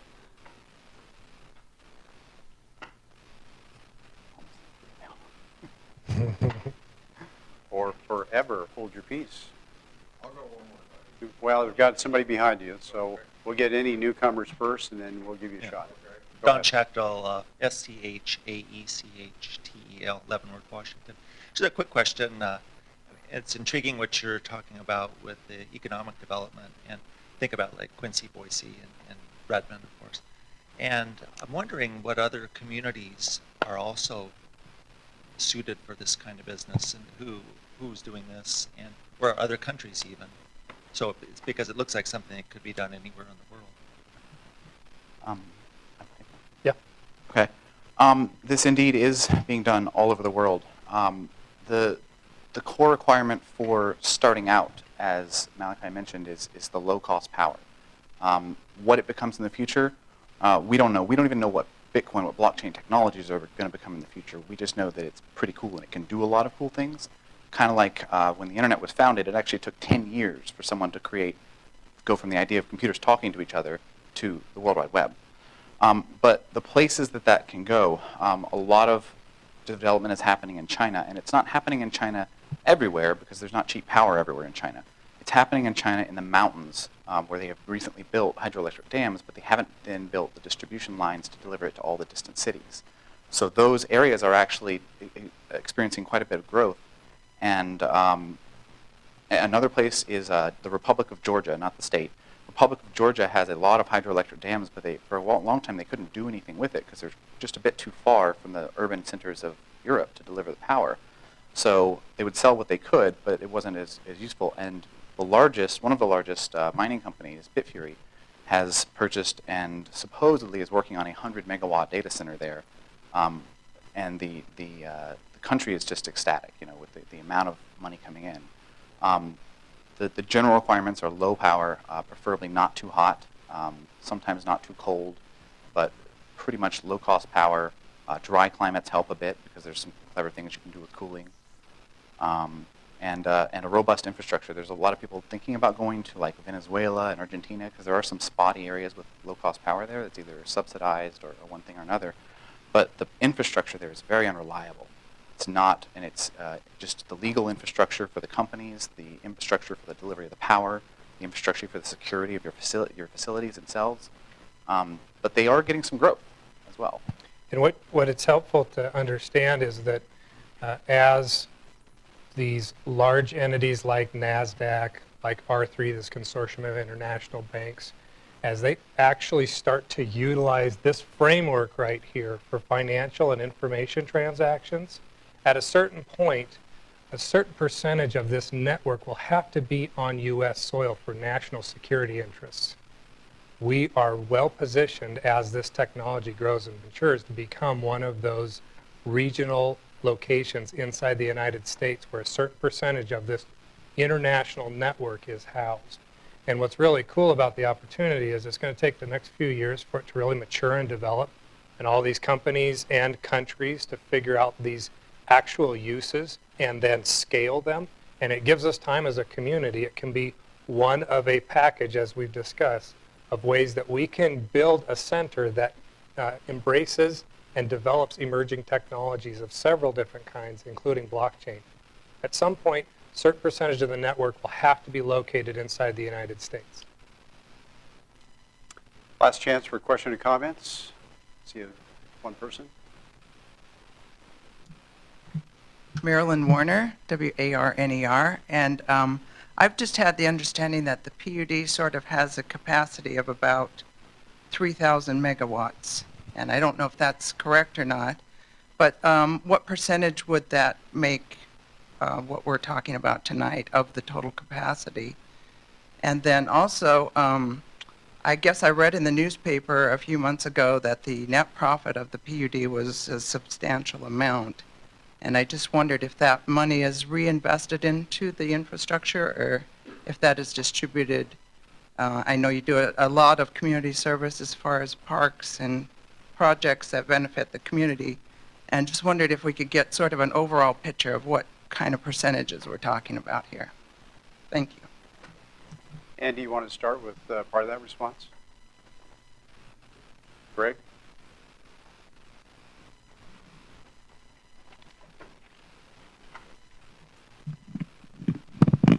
My name is Greg Carrington. I'm Managing Director of Energy Resources, and I'm responsible for power sales for the PUD. And so the PUD generates, on average, about 1,100 average megawatts. And of the 1,100, we use locally about 200 of that. And then the Alcoa uses about 260 average megawatts. And then we have a long-term contract with Puget, and they use about 250. So we sell on the open market about 330 average megawatts. So as far as the second part of your question was, what was the second part? You wanted to know kind of how it was distributed. That was the first part.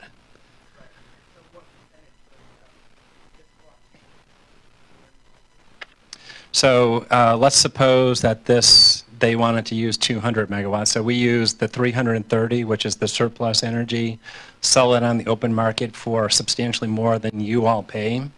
And if they were going to use 200 of that 330 or 50 or whatever they wanted to use, the amount that we would be able to sell on the open market would decrease by that amount, and then rates would need to go up to basically compensate for what we don't earn on the open market.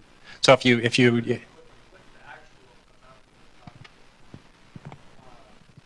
What's the actual usage now that would be affected? May I have your name, please? Nick Warner. Thank you.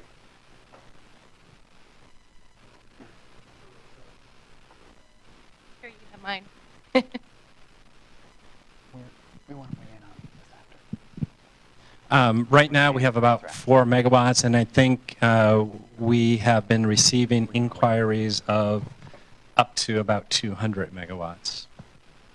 So it's kind of a math problem, right? So if we're using the wholesale power sales to reduce our rates and subsidizing our rates, the amount that we deduct from that 330 that we sell in the open market then has to be paid by everybody else as a result of that. No, it depends on how much comes in here, right? Because if one thing you can do is there's a map that I've seen of the United States, and it talks about all the power rates all across the United States. I wish I had a copy of that. But there's one white part that's shown on this map, and the white part is here because we have the lowest power rates in the United States. So data centers that require large amounts of power are basically looking to come here because of the low power rates. And so the more that come in here, the least the 330 will disappear, and then we will need to subsidize that, and we will have to pay higher rates. 10 seconds, Greg. I'm done. Good. We had a follow-up comment. Does that make sense? Well, I think part of her question was, what's the total, if I understood correctly, what's the total generation capacity? What's gross generation capacity? If you're actually generating 1,100 average megawatts, right? What is the generation capacity of your facilities? The generating capacity during peak times is 2,000, but then during low flow times it can go down to 300. But on average, it averages out to be 1,100. Okay. Okay. And also, regarding the 220 increase, or the increase for 220 megawatts, of those inquiries, only 9.5 made it through. That actually went through. Of those 9.5 over 2 years, there's only been about 4 megawatts being used. Get your name, please. Oh, my name is Michael. Michael, last name CAO. Hi. My name is Tim Fitzpatrick, recently retired, relocated to this area. What I have observed in the 9 months that I've been here is Quincy seems to have 5, maybe 6 come next May of these humongous data centers. I would guess that they're tier 3 data centers. I think there's one such data center here in the Wenatchee area. My question is, why do we not have more? What's the cost benefit risk? What's the ROI of investing in the tier 0 stuff that we've been hearing about tonight versus what's happening down in Quincy? Andy, do you want to take that on? Well, I can maybe briefly Introduce yourself, please. I'm sorry? Introduce yourself. Oh, yeah, my name is Andrew Wendell. I'm the Director of Customer Service at Chelan County PUD. As you know, we did receive approximately 34 inquiries in starting in early 2014. We recognized that they were inquiring for very, very large amounts of energy. As Greg mentioned, our system average is about 180 to 200 megawatts a year. So the inquiries that we were getting out of those 34 would have doubled our load immediately, which would have required doubling of the infrastructure, essentially building that many more substations and power lines to do that. So that gave us great concern, and as you might know, we put a moratorium in place. But I have to let people know that those were just 34 inquiries that we tracked prior to the moratorium. I received calls literally on a weekly basis, sometimes a daily basis, from folks in New Hampshire, Florida, Arizona, Silicon Valley. They're calling and they say, oh, I want 5, 10, 100 megawatts of power for a data center.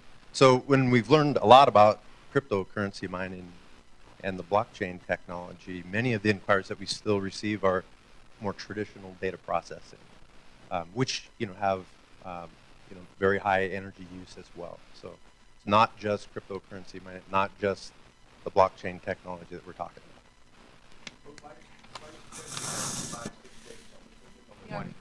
Well, I really can't explain why Quincy and Grant County PUD has those. I think it has much to do with the geography of the area. There is, or was, abundant power in that location, but there's also a lot of real estate, a lot of open country, a lot of access to large transmission facilities where the large data centers could be constructed adjacent to the transmission lines to keep the costs low. I do believe that model is changing, or at least we are getting signs that model is changing significantly, as well as their cost structures. Chelan, we don't have a lot of open developable land. I think somebody mentioned we do have some warehouses, and that is clearly being utilized, but a little different demographics and geography.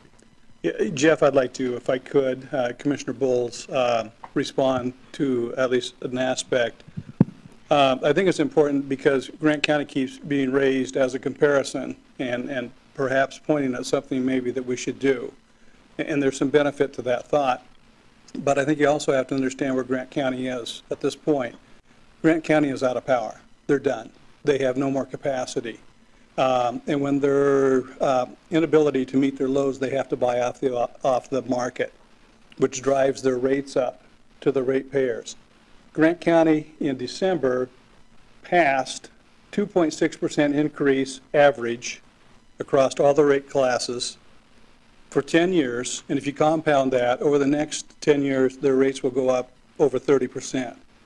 And so when you sell off all of your capacity and you trap it, then you have to buy off the open market, and the only person that ever gets stuck with the bill is the ratepayers that are sitting in this room. So please understand the model that we're trying to preserve and also encourage economic development and be supportive of industries that are here and coming here is that delicate balance. So I think it's really important that that's the conundrum, that if you sell off your capacity and you have a high water year and a low water year, it's a numbers game. And so you have to have some sort of a cushion in there that supports development, traditional industry, as well as your rates. And if you look in the Northwest, there was one utility in over a decade that has not raised its rates, and that's Chelan County PUD. Now, we did have a surcharge for about 18 months in around 2008, but that went away because we had capacity to sell on the open market. And so, and I don't think there's a commissioner here that is opposed to raising rates, because at some point that may have to happen, but it has to happen for the right reasons, and not because we haven't been prudent. And so much of what we do, and we're looking at over $100 million worth of improvements to those facilities that you're talking about. So it's a reinvestment in the structure. And so it's that balance of trying to maintain what it is we have, what it is we've had, and try and figure out how to deal with new industries as they come in an equitable format. And it's that balancing act. Thank you. Malachi, do you have a short comment? Yes, a short comment. Put a little more skin on the inquiries and potential new loads in county. Many of you may not be familiar with the actual power application process. It may begin with an inquiry or a phone call, and then there is a 2-page application form you complete, and if you want an engineering study done on your load request in that location, you pay approximately $2,500 to help cover the costs of the utility doing a study, and then they come back and they say whether or not you can have that amount of power in that location and what it will cost in aid of construction, you'll see that in our documents, what it will cost for us as a prospective user at that location to bring power there. Now, I just want to caution you to not, I really am cautioning staff, don't overstate the inquiry threat. If someone sees the little white dot and they call here and they're serious about making a long-term multi-million-dollar investment, they will complete the power application, they will pay $2,500 for an engineering study, many times over to find the sweet spot where they're going to spend $20 to $50 million to do a big build. Inquiries are phone calls. We can't be setting policy based on how many people call you. It at least needs to be limited to serious inquiries, completed application, engineering fees, studies paid, and that customer coming all the way up to the line where they're saying, can I have this power? When you look at the people who've gone through the application process and paid the fee, we are dealing with an actual current scenario that is very small, 9.5 max, and only around 4, approaching 4 megawatts of actual use. So ladies and gentlemen, there's not a current 220 megawatt threat to Chelan County. Phone calls is not an actual threat. All serious investors will spend the money, complete the application, and go all the way through the process. Those that have done that is a very small amount and a small percentage of the capacity and the usage in the county. Okay, thank you. Have a few minutes left. Anybody else? Before you go back up there, anybody that has not had a chance yet that would like to? Rich, you want to try? Rich Cole, Malaga. I wonder why you folks, did you check with Douglas County since they had the probably the cheapest rate, and also with Grant County, not too far from Chelan County, rate-wise. Was it due to more facilities here, or just what was the reason? If you don't mind telling. Absolutely not. If you look at our cost analysis, we said, here's how much we spent to convert 2 megawatts at the old treetop facility. If we were going to build new, it cost us $2 to $3 million more. The reason we started in Chelan County is because they have existing infrastructure, unused space like a former treetop facility that we could convert at significantly less cost. As attractive as Douglas County is, and all of our future activity at this point looks to be in that county, we have to build it. It's not there to be converted. So that's, in a nutshell, the reason. Thank you. And to add to that, same with us. The rate we're paying in Chelan County is actually more than what we would be paying in Grant. But because of the opportunities here of infrastructure that's not being used or fully utilized, we're able to move here. And that voice was? Michael Cal. Thank you. All All right. right, thank you. Anybody else? Can I add a comment related to the Short, core question? Short comment. We do have a lady coming up to the microphone. Okay. One of the core concerns by the community and the PUD and the PUD staff is how big could this get? Which is a very valid and legitimate question. And the real answer is I have no idea how big this demand can get.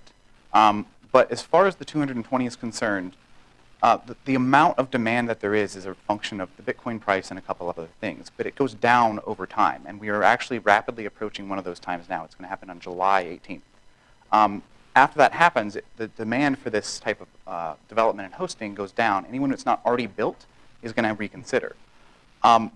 So unless the price goes absolutely bonkers, there won't be anywhere near, there won't even be 10 more megawatts of demand because people have already built and invested at the current prices, and there's no immediate need to build.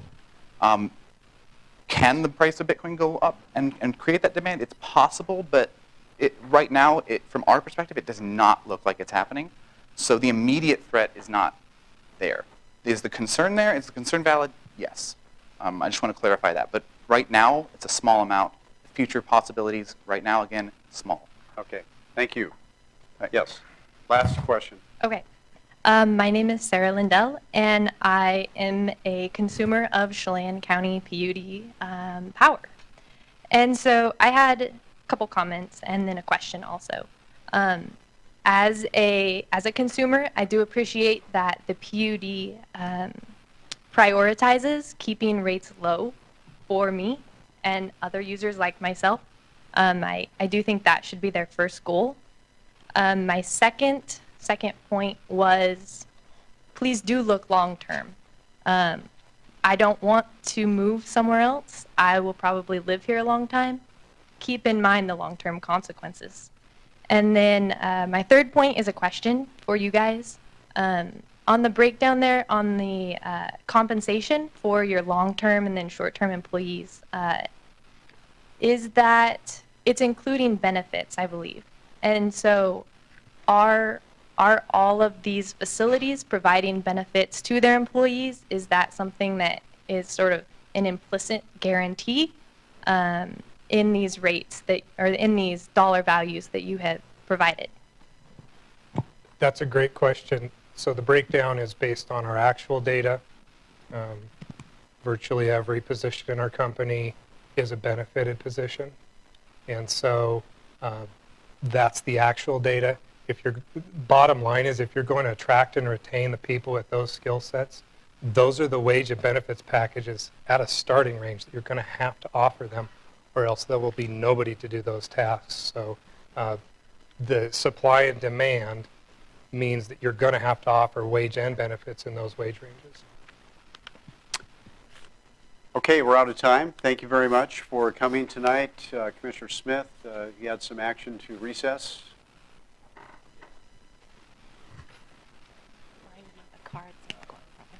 Okay. Yes. Now that I have my mic on, I can start over. Want to thank everybody for coming tonight. This has been very informative. We've had 2 full hours. as I stated at the beginning of the meeting, the rate hearing that we opened this past week, this was a continuation of that, and this start of this meeting had been after a recess, and at this time I will recess the high-density load rate hearing until 1 p.m. on February 16th, and we're in recess at the Chelan PUD auditorium at the Chelan PUD headquarters. There are cards that will be outside. If you'd like to leave a question or a comment, put your name and phone number on those, and we'll gather those later. So thanks again. Drive safely on the way home tonight. Good night. Thank you, Andy.